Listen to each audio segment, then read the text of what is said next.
ओम साई राम। आज का साईं वचन। बाबा कह रहे हैं, मेरी बच्ची तुम तो परम सौभाग्यशाली हो जिसने मेरी कृपा को पाया है, मेरे अनुभवों को पाया है। हर किसी पर मेरी कृपा नहीं होती। जो सच्चे दिल का होता है, जिसका हृदय स्वच्छ जल की भांति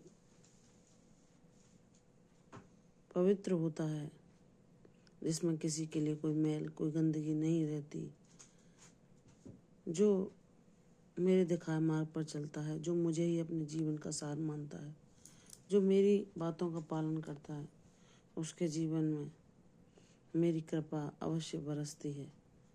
मेरी बच्ची, मेरी इच्छा के बगैर हर कोई मुझे नहीं जान सकता। चाहे कोई कितना भी धनोपार्जन क्यों ना कर ले, कितना भी दान पुण्य क्यों ना कर ले, कितना भी अपनी धार्मिकता का दिखावा क्यों ना कर ले, कितना भी ग्रंथों का पठन क्यों ना कर ले, मेरी कृपा के बिना मेरा अनुभव पाना, मुझे जान पाना संभव ही नहीं।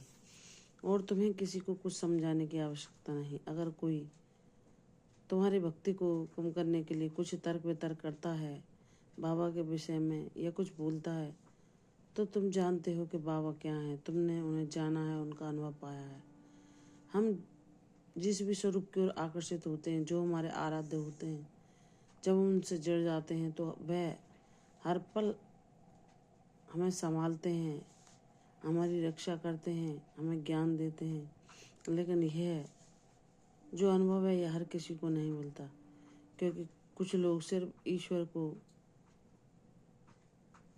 इसलिए पूछते हैं कि उनके जीवन में कभी कोई कमी ना आए, उन पर सुख और संपन्नता बरसती रहे। वे यह नहीं जानते कि मानव जीवन का उद्देश्य क्या है, यह जन्म हमें क्यों मिला है, ईश्वर की प्राप्ति कैसे हो सकती है।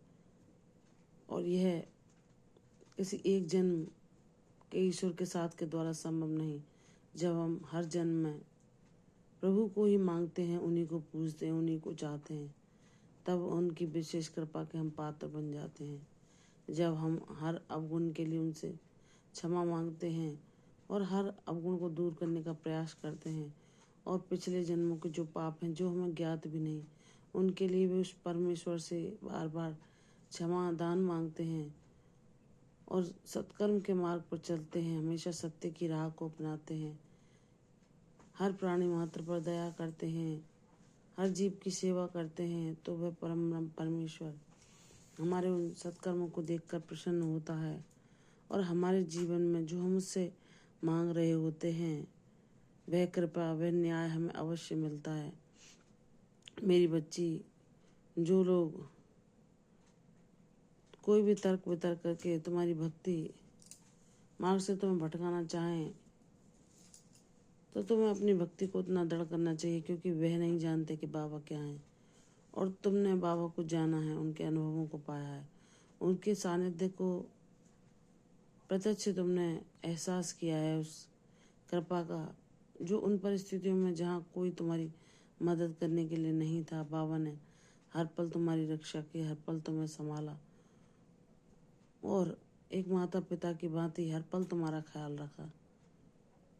जहाँ तुम उन अंधेरों में, जहाँ कोई तुम्हारा हाथ थामने को नहीं था, और तुम चिंतित और भयभीत थे कि कहीं तुम इनमें गुम ना हो जाओ, बाबा ने आकर तुम्हें आशा की किरण दिखाई, ज्ञान का दीप जलाकर तुम्हारे उस भ्रम संशय डर भय चिंता की सारी समस्याओं को खत्म किया। तुम्हें अंतःकरण में प्रकट होकर तुम्हारे हर उस प्रश्न का जवाब दिया, जहाँ तुम्हारी बुद्धि तुम्हें उलझा देती थी और तुम अपने मन की शांति को खो बैठते थे। मेरी बच्ची,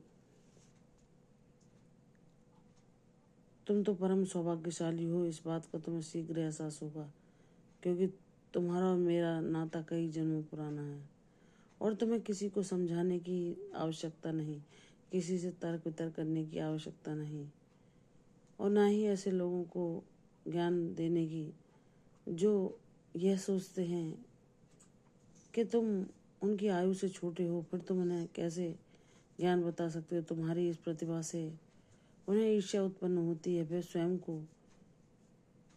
के अहंकार को ठेस पहुंचता हुआ देखते हैं। तो मेरी बच्ची, जहाँ तुम्हारे ज्ञान की आवश्यकता हो वहीं उसको दो।